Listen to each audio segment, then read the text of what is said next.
Welcome back to Let's Talk MMA. As always, I'm Brodie, and I'm alone today. But anyways, we're gonna break down the OKC fights. Colby's not feeling the greatest, so I'm gonna ride solo for this one. And let's get into this. All right, so we're gonna skip that first fight that just got added. I haven't researched it at all, so I'm not gonna talk up my ass with it. We're just gonna skip it for now. Friday we'll get more into it.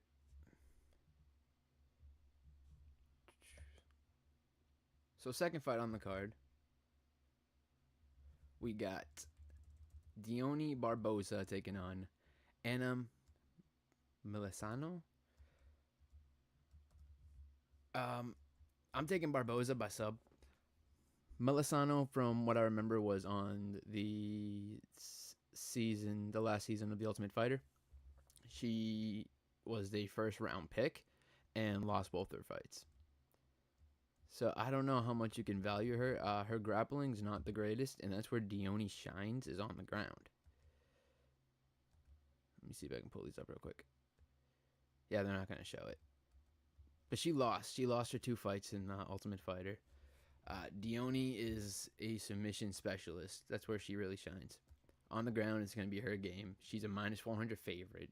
It's obvious that Dione wins here. Everyone's agreeing with this. I'm surprised they're picking decision. I think Dione gets her down. I think Dione subs her. Guys, this is probably going to be a fast prediction card. A lot of this seems to be very easy for me to pick. But yeah, Dione Barboza by sub. And then we're just going to go right into the next fight. All right, Alvin Hines versus RJ Harris. For those of you who don't know, Alvin Hines went tooth and nail with Jonathan Deniz and lost a decision. He then popped for steroids. Or popped for some kind of enhancements. But I don't like fighters who pop and then come back, because usually something's different about them. Usually their chin's not the same. Losing on steroids to Jonathan Deniz because you're just a tough SOB. Now you're without the steroids. I don't know if you're going to be as a tough SOB. RJ Harris, not defensively sound whatsoever. He's not. I mean, he's getting wins off, knockouts. This dude, he like lift up in the air for that guillotine. Dude just lifted. He just boop right off the air. It was crazy. I know a lot of people are on Hines this week, but I don't like people coming off steroids. I gotta take RJ Harris, and I think he might knock him out. Alvin Hines really doesn't have a neck, as you can see, so I don't think a submission's gonna be there. There won't be none of that high gilly. But I do think RJ could get a TKO or a knockout from Hines just kind of giving up, the cardio not being there, coming off the steroids. Close lines, it's does Hines hit him first or does Hines give? That's what I'm kind of seeing. I think Hines is going to come out probably really strong in the first couple minutes. And then right when his cardio starts to go, if he didn't catch RJ by then, RJ's going to light him up. So I think Hines is probably good for the first 2.5 minutes of this fight. But then I just see Harris taking over. I see RJ Harris just taking over and probably clipping him. They're coming in at the same weight. This dude's younger, not on roids. This guy's coming off roids. To me, it's simple to me. Alvin Hines kind of bashes in. He tries to use his toughness to take advantage of everything. And Harris is taller. He's a taller guy too, right? Yeah, Harris is 6'6". He's not the best defensively sound. He does leave his chin up. I think the range is going to be an issue, and I think coming off of steroids is going to be a problem. So give me RJ Harris to get a knockout. And I know I'm going to be on an island with that pick, but I'm fine with it. This pick, I know everybody's on the same one here. Do I even going to say it? Stuart Nickel is past the days this man entered the UFC without one loss, and he's going to leave the UFC without one win. Alden Correa is special. This dude had a TKO win over Alessandro Costa, because Alessandro's got his toe cut in the fence somehow. It like split. Dude didn't want to continue. His corner made him, and he ended up getting TKO'd in round 3. Decision with Louis Garule. Correa really kind of shined a little bit there, showing his cardio that he can go three. Well, I mean, he proved he can go 3 rounds there, but it's just his wrestling skills. He was able to defend a lot of takedowns, hold himself up, get back up when he got taken down. It showed a little bit there. Like he's a well-rounded fighter everywhere. Stuart Nickel, subbed by Aguilar, lost to Rocha, KO'd by Costa. I just think Corey's going to knock him out and send Nickel packing. What did I just click on by accident? Corey's going to knock out Nickel, send him packing. It's going to be a fast one. Round 1, maybe early round 2, but I'm thinking a round 1 knockout for Correa.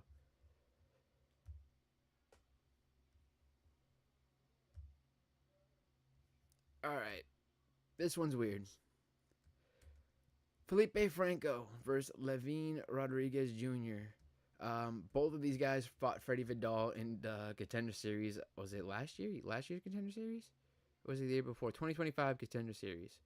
All right, so yeah, last year. They both fought Freddie Vidal. Freddie Vidal fought Felipe Franco on short notice and beat Franco by sub in the 3rd round. Then he fought Levy Rodriguez, and I believe he got knocked out in round 3. I can double check that real quick. It got overturned to a no contest because Rodriguez then popped for roids. Not the greatest look of the UFC to be bringing in. Oh, it was in round 1. All right, round 1 when Freddie gassed out, he knocked him out. But even then, this dude was pushed up against the cage. He was already gassing pretty early, and that was him on roids. I think Franco's a better overall fighter. Dude took Mario Pinto to a close decision where I was even scared I had Pinto to win that, and thankfully he did. But man, getting subbed by Freddie Vidal is not a good look. The steroids isn't a good look. But taking Pinto to a decision on a short, I believe it was short notice. I could be wrong about that, but I believe it was short notice. I like Franco here. I like Felipe Franco to go out and get the win. Now that he's actually in his division, because he was fought at heavyweight against Pinto, and now he's back at 205. I think he's going to be fine. I think the roids leaving the system is going to show his chin being weaker on the Rodriguez Jr. side. And I think Felipe Franco is probably going to light him up, dust him up. Knock him out, maybe. What's the range? Yeah, he can knock him out. I'm going to go Franco by knockout. He hits hard, and he can withstand a lot of punches. Dude's a tough SOB. He's a lot better than I thought he was. He's proved that in the Pinto fight. So give me Felipe Franco to win this by knockout. Man, I am flying through these guys. Like I said, it's going to be a pretty fast card. I don't got to talk much. This one I might. We got Suk Hyung Ko taking on Jean-Paul Leboziani, JPL. All right. Suk Hyung Ko 13-2, JPL 10-2. Both of them 5-0 in their last 5. JPL has been around the MMA world since the dude was a baby. His father was mat training with Hoist Gracie. This dude knows everything there is. And that's what's worrying me about this, because Ko is a wrestler. This man can chain wrestle like no other. What he was doing to Oban Elliott was damn near, I don't want to say the word. What he did to Phil Rowe, he just controlled him the whole time, man. It was pure domination. I don't agree with the split. I believe it was a split decision, right? Oh, no, it was unanimous. Okay, I don't know why I thought it was a split. Yeah, unanimous decision with Phil Rowe. Ko's great everywhere. I mean, I shouldn't say everywhere. His striking's kind of he has been knocked out, I think, twice. I think both of his losses are by knockout. So his chin is a little suspect. They did come outside the UFC, which is worrying because, the harder punches are in the UFC. And JPL being around the fight game his whole life. Oh, he had a split decision with Phil Rowe. All right, so we're going pure domination with Phil Rowe or split decision with Phil Rowe. Knocked out Jack Corrigan, but now we're in the UFC level. I know I have a weird way of picking fights, but I think I'm on this side of things. I like the Ko. Ko's a great wrestler. He's great at chain wrestling. He knows how to stay safe.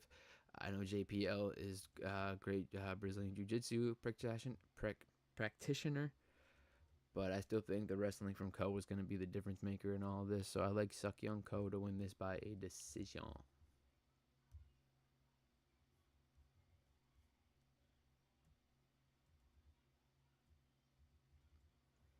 All right, we got the feature fight on the prelim.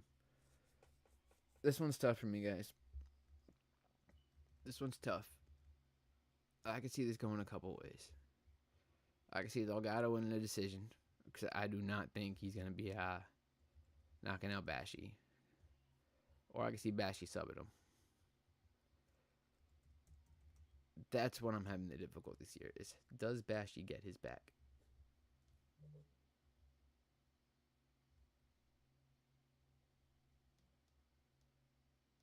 Does Bashi get Does Bashi get his back? That I'm not too sure of. Sorry, just checking something. Alright. That I don't know. Against C-Rod, he tried so many times, but eventually he gave up, and that's what ended up costing him. But he did not give up against, who was it? John Yanez. He fought John Yanez that whole time. Yanez was on short notice and up a weight class, but he eventually got Yanez down and subbed him. It was a good back take. Had him against the cage and just pulled back. Just yanked. And had him on the ground. The loss against C-Rod. C-Rod's a prospect killer. I don't think you can really take much from that. You can't, like... I don't know. But a split decision with Philly for Jose Delgado. Split decision with Philly. He lost to Nathaniel Wood. KO'd Hyder and Mill, which C-Rod just knocked out Hyder and Mill with a crazy head kick. KO'd Connor Matthews. I don't know, man. These is almost damn pick'em odds. I like Bashi. I like the sub. I'm gonna have to do a little more tape and watch back the split decision with Philly. But I think I like the Bashi sub side of this thing, guys. He has great PJJ, great back takes.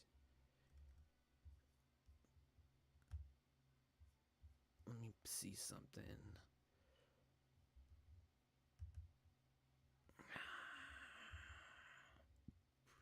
Jose Delgado does land a lot, guys. He does land a lot. I will say that much. He does land a lot. The striking is insane. He's losing about 7.5 strikes a minute. But Bashi's not looking for strikes. He's looking to take you down, so he's willing to get hit to get his takedowns. Bashi's getting about 7 takedowns on a 15-minute fight. Jose Delgado's defense, takedowns 50%. If Bashi goes for 8 of them, 4 of them should land. I think he gets Jose Delgado's back. I think... the call here was either... It might just stay on the Bashi side now. See, everyone's going to... everyone's going Delgado. I like Austin Bashi. I'm taking Austin Bashi. I think he learned a lot from the C-Rod fight. I think his fight with John Yanez really didn't show much of either of them. And we now know John Yanez is a pretty badass fighter. Dude's tough as nails after his fight with Marcus McGee. But a split decision with Philly. I know Philly's a nice boxer. Dude's crisp. But split decision with Philly. Lost to Nathaniel Wood, who I think is amazing. Knocking out Hyder and Mill. I think that might have been, that wasn't Mill's first knockout. That was his first loss. No one saw that coming. I think everyone was on a Mill. I don't know. Got a weird feeling. Give me Bashi. Give me Bashi. Give me the subs. That's what I'm sticking with. And we're going to go on up to the main card opener. We got Tommy McMillan taking on Alberto Montez. Tommy McMillan. Oh, do I want to say knockout or decision? He's not going to sub Montez. Montez is like the submission dude. His front chokes are nasty. Sick anaconda. Sick gilly.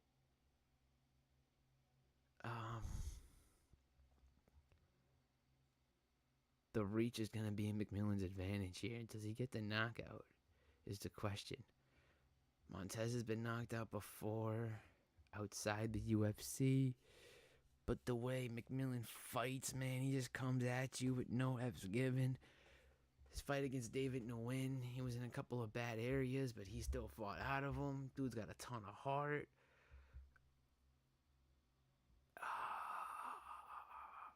I think McMillan's going to get the knockout. He got the sub against Tercios. Montez got the sub against Tercios when they fought. But that whole time, he didn't like the pressure at Tercios. And it was Ricky Tercios. The whole time I'm yelling, shoot a takedown. But he wouldn't. He was throwing kicks, hoping that one would get caught so someone would shoot on him so he could latch up a sub. That's what he wants. He wants people to shoot on him. I don't think Tommy's going to shoot. If he does, it's going to be both his hands coming at Montez's face. Like, this dude's a gunslinger.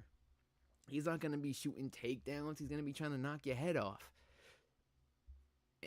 So if we're going to be in a fist fight and no one's going to be shooting, then I think I got to take the dude who wants to slug it out and bang. So give me Tommy Gunn McMillan. Give me the knockout. Moving up the card.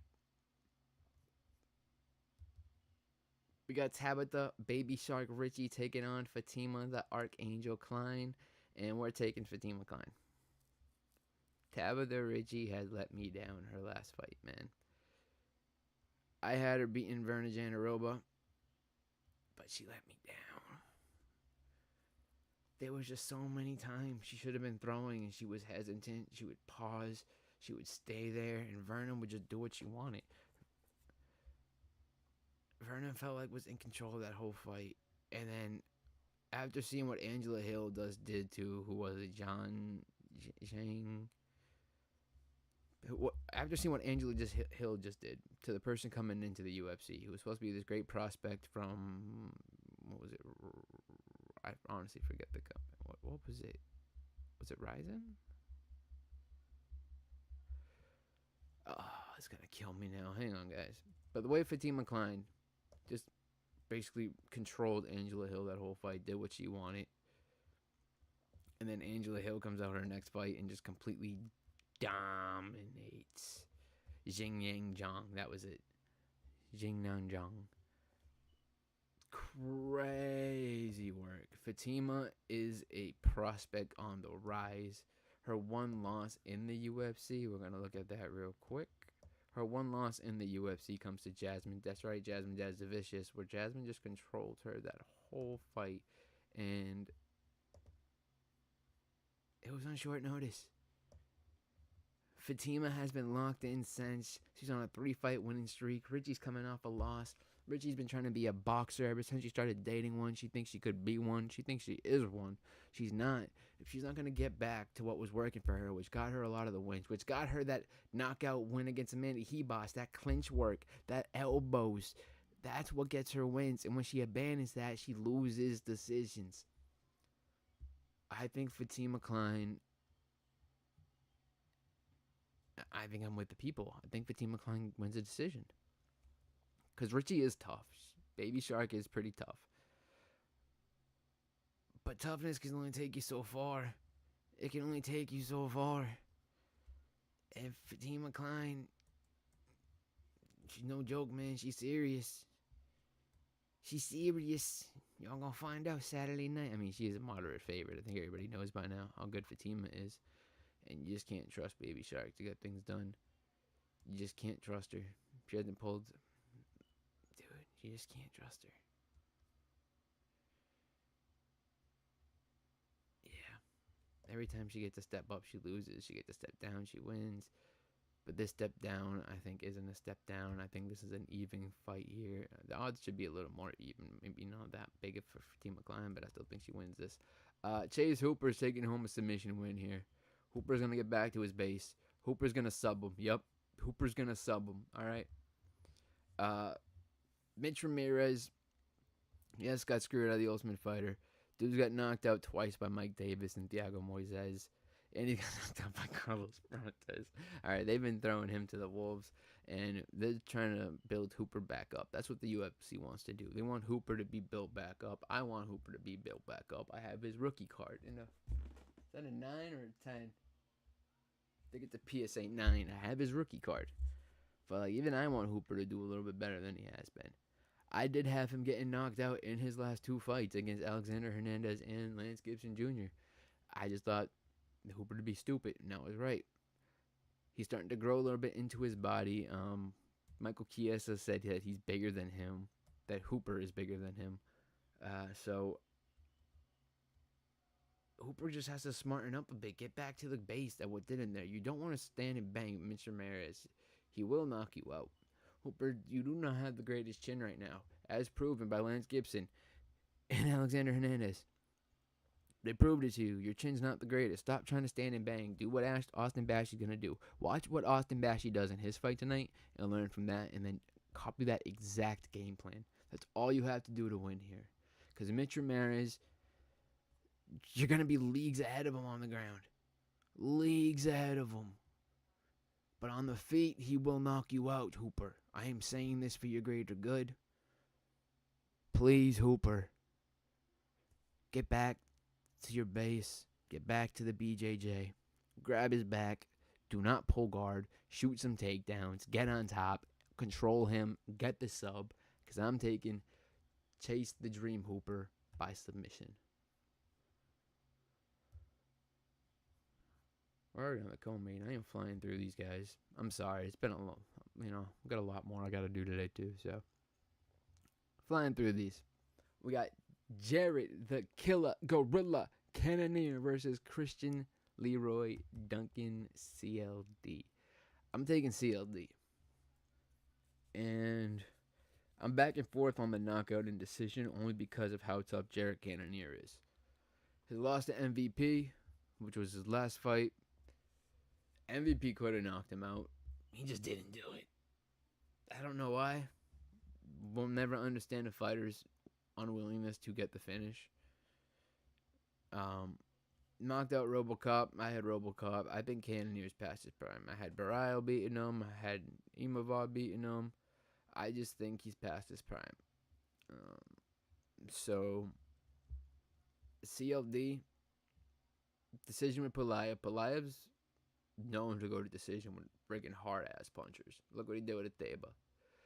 Knocked out Eric Anderson in round 1 with spinning back elbow. That was impressive. Knocked out Marco Tulio in round 2. I saw that coming a mile away. Decision with Delidze. All right, Delidze is kind of tough. His chin's very durable. He's a wrestler. He likes to grapple. Usually grappling is what will get CLD's power a little bit diminished. And when it's a little bit diminished, he's not throwing as hard. It usually goes to a decision. Does Jarrett wrestle? Is the question. Does Jarrett Cannonier wrestle CLD? I don't think he does. I think he tries to stand and bang with them. And CLD has great lateral movement. This dude was trying to be an NBA player before an MMA fighter. His movement's terrific. And Jarrett has a problem, as you see, with people who can move well. He has a problem. There's nobody more elusive in probably the UFC than MVP. So he has the problem with guys who can get out of his way. And great footwork is something CLD does have. He has really nice footwork. He's great at setting up traps. And Jarrett could target the legs, try to kick him out from under him. But I think it's going to leave him open to a lot of Duncan's game plan. There's not a lot of tape on CLD. He still has a lot in his arsenal that we haven't seen yet. And I think he knocks him out.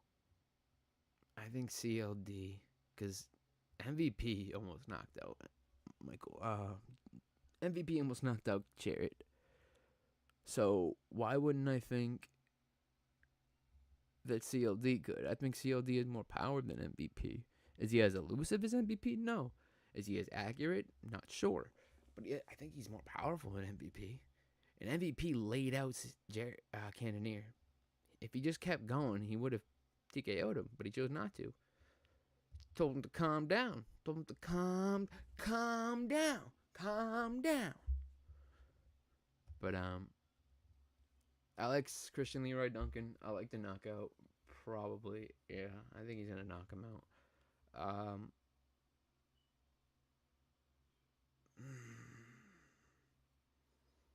I'm the round 2 guy. I'm gonna stick with round 2. I'm gonna say a late round 2 knockout.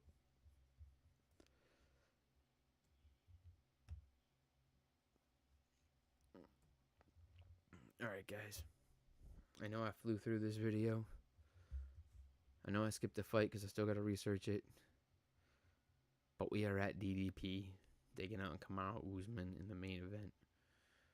Dricus Du Plessis. Where's my card? Where's my card? Dricus Du Plessis. Dricus Du Plessis. Where is it? Right there. Dricus Du Plessis.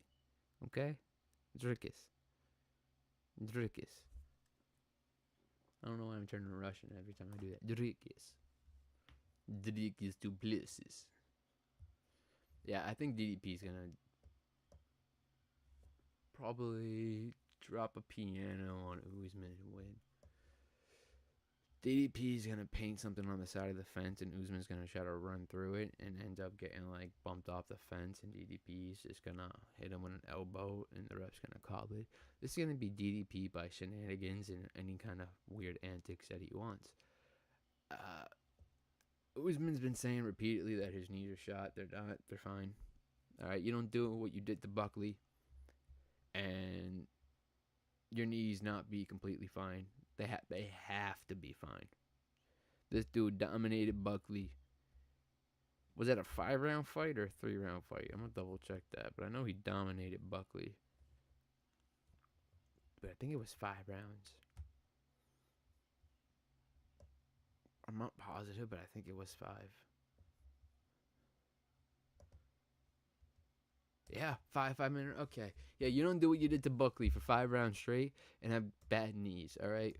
I call BS. There's no cartilage in my knees, but I can still shoot. I gotta walk backwards downstairs. I can't walk on pavement. I call bullshit. I call bullshit, all right? Unless you're walking backwards down those steps at the weigh-ins and after the face-offs, I'm calling bullshit on everything you're saying. I don't see my knees. Sure, come on. Keep making people think that because DDP knows your game. He knows your knees are absolutely fine.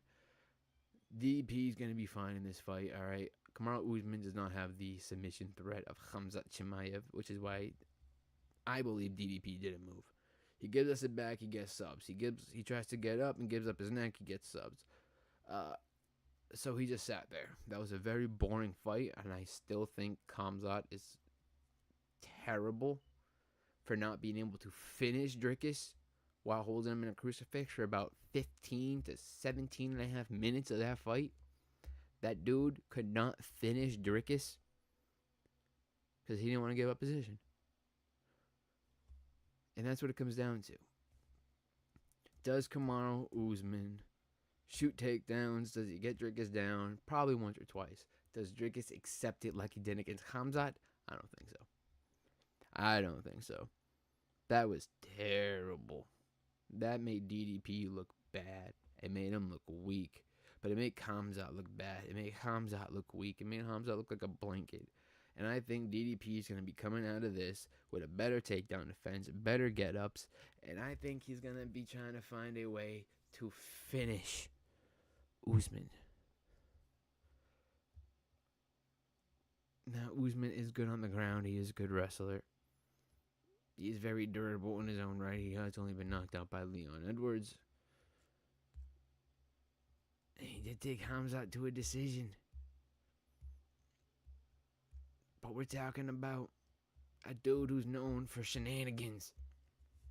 A dude who's known for just being weird and awkward in that cage. Is it going to be a decision? I don't think we're up a weight class. I don't think Usman's cardio is really going to be a problem. I don't think Dricus is either. He doesn't really have cardio issues as far as I've seen or remember. But man, Jerkis was like the first fighter I saw. I'm like, that dude looks like an action figure. So I got to root for the true African king in Jerkis du Plessis. And I think he's going to.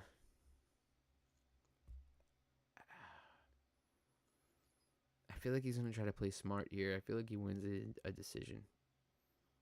As much as I want to say he gets a knockout or a finish, even though I feel like I just said he finishes him. Usman's old, man. His chin's tough, though. He's cutting less weight, so he should be durable. He says his knees are bad. Well, how bad are they? Like I said, I call BS. I feel like DDP can blast his knees as hard as he wants to, and Usman will fight through it. So I don't think his knees are that bad. DDP called him out for it. And we know your knees are fine for this fight. Give me Jerkis. I don't think he's up. Usman's got a good game. Jerkis by decision. Jerkis du Plessis to finish the night off by a decision victory. Yeah, I'm agreeing with 42% of people on Tapology. I just think he's going to be better. We got South Africa versus Nigeria. Who's going to come out the king of Africa? As of now, it's DDP. Will he relinquish the African title? Or will he remain the king of Africa? We'll find out. But yeah, I flew through these. Sorry, guys. I got more stuff I got to get done today around the house. Hope you guys have a great rest of your day. And tune in Friday for the stream for our bets, our parlays. Kobe will be here. We'll break down his parts of the fight, what he thinks. But, yeah. Like, share, comment, sub. Think I have it all.